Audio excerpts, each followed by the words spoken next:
Okay, part 3. Welcome back to the Tribal Butterflies Tips on Cosplay, and we are talking about patterns.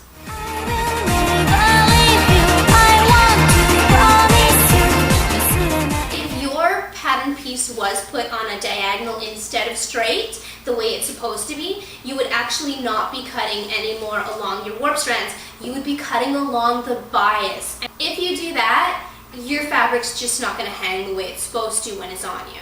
If you take a piece of fabric, especially a woven fabric, because these woven fabrics are not stretchy, so if you try to stretch it along the top, it's not going to stretch. If you try to stretch it along the bottom, it's not going to stretch. But if you take it and you hold it on a diagonal and you pull, it's got some stretch. It's got a lot of stretch in there. That's because you're pulling along the bias, okay? So you want to make sure that you don't cut along the bias unless you're absolutely supposed to, because there will be pattern pieces that you'll see that your line, instead of being straight up and down, it's going to actually be in a diagonal. And if it is on a diagonal, then you do want to cut along the bias. So what you'll do is you'll point your piece so that your arrow is still going to be pointing from the top to the bottom, but because your arrow's on a diagonal, your pattern will be on a diagonal. So it'll automatically put it the way it's supposed to be put for you. So just always remember a simple rule of thumb. As long as your pattern piece arrow is always pointing from top to bottom, you're good. The only time when your pattern piece won't have the arrows facing top to bottom is when your arrows are in a C like this, okay? Because you can't have both of them facing top to bottom at the same time. It just doesn't happen. What this means is cut on the fold, okay? And it'll usually say to you cut one, and it'll usually say to you cut one on the fold, okay? So what you would do, this is the folded piece of fabric. These are the ends, okay? But this is the folded piece. So what you would do is you would put the pattern piece down so that both your arrows are right on the fold of the fabric. And then when you would cut this out, it would open up to be, in this case, a T, because you've got this side like this, and then you would have this side like that when you unfolded it. So you would have one piece instead of two because you cut on the fold, and it's gonna unfold into a T. So that's about that. And remember, when it's cut on the fold, you never cut this side because then you're cutting off the fold.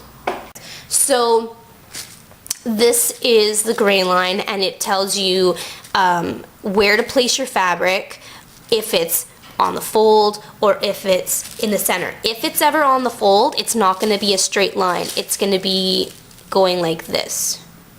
Okay, but you can't have on the fold in this case because you have this big circular part, and you can't put that on fold. It has to be a straight line. So that is one way that you know if it should be on the fold or if it should be somewhere in the center. It'll also usually tell you in here, cut on fold or just cut two. If it's just cut two and the line is straight, you just cut it in the center somewhere. Another thing you want to look at a pattern is something called balance marks. Now, balance marks are these triangles, okay? Balance marks are there so that you know what pieces of the pattern go with what other pieces of the pattern. So when you put your pattern pieces together, one of them, if it has 3 arrows, the other one that goes over here next to it will also have 3 arrows, and those 3 arrows should actually line up when you put your pattern pieces together. Going back to our fake pattern pieces, if we were to put these pieces together, we know that these two go together here like this, because both these arrows will match up, okay? However, if you tried to put this piece over here, you'd know it wouldn't really match up, because you've got 1 arrow and 2 arrows, they don't match. So you know that's wrong. So you know that these 2 pieces go here like this exactly because your arrows will go together. So those are balance marks, okay? They help you know what pieces go together and how. Other things you might see on patterns are these little triangular pointy areas that you don't know what they do. These are usually darts or pleats, okay? In this case, it's a pleat. Sorry, you can't really read that. And it has a little arrow here, and what this arrow tells you is you're going to fold this pleat. So because the arrow is going this way, you're actually going to fold it this way, okay? Once that little area is folded, you can see that that point has totally disappeared, right?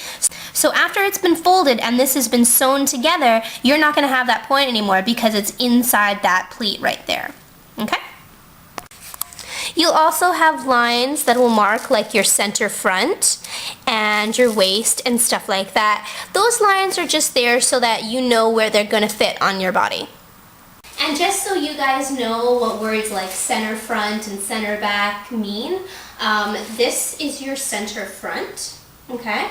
Your center back is down your back, down the center.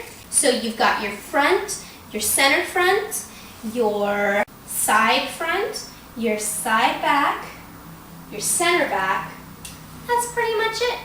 So that's pretty much all I have today. I'm sorry it took so many videos to do it, but that's everything on how to read a pattern, and how to cut out your pattern pieces, and how to put your pattern pieces on fabric and cut them out. So I hope that was really helpful to a lot of people, and if you guys have any more questions, please don't hesitate to ask. So thanks a lot for watching, and happy cosplaying, everybody! Bye!